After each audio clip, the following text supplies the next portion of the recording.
Europe 1 matin, Guillaume Cahour. jusqu'à 9h30. Il est 9h13.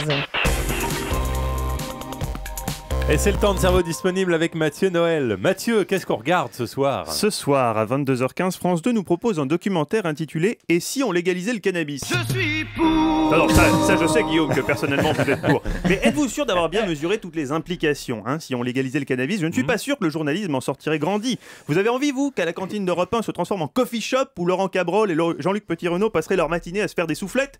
Ou lors des conférences de rédaction, un Jean-Pierre Elkabbach torse nu et les pupilles dilatées grimperaient sur les épaules d'Arlette Chabot pour crier « Legalize ganja !» Exclusif, Europe 1. Oui. Est-ce vraiment ce que vous voulez, Guillaume? Non. Alors ce soir, on regarde Top Chef sur M6, s'il vous plaît. Bon, on va en parler dans un instant. On va d'abord zapper.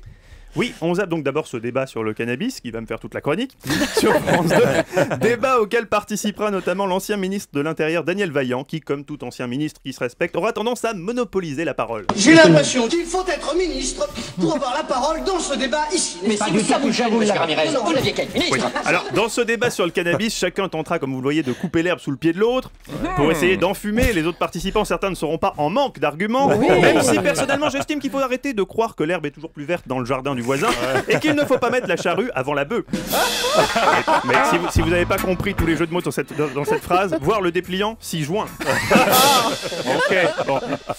Alors, enfin sur France 5, on zappe Victoire ou la douleur des femmes, film engagé pour la cause féministe, dans lequel, je cite, Victoire, qui milite pour le droit des femmes à disposer de leur corps, affronte publiquement Arnaud, principal opposant à la pilule, même si en privé ses sentiments pour lui sont plus ambigus. Je parie que tu crois que je suis une fille facile. Je te prie de faire très attention, je ne prends pas la pilule. Ah bah elle prend pas la pilule. Bah c'est un comble ça. Comme quoi Guillaume, les femmes sont pleines de contradictions. Oui, Julie, un petit coup de Pavarotti, ça marche aussi bien contre l'homophobie que contre le machisme. C'est génial Pavarotti, ça marche pour tout.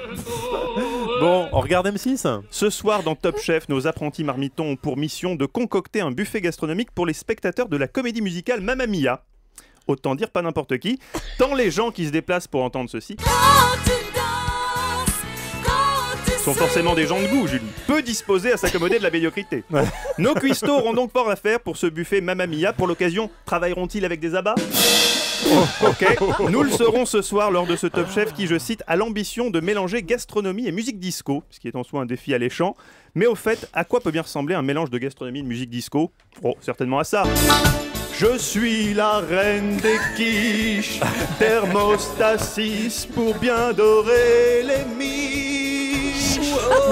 Oh, t'es farci, t'es verrine, ta béchamel me rend folle. Oh, monte le son, ça y est, c'est bon, j'ai envie. Saucisson. Ah non, pas de saucisson, non. Voilà. Le spectacle de Mathieu Noël, Désolé, un spectacle européen. Merci Mathieu. C'est le décalage horaire.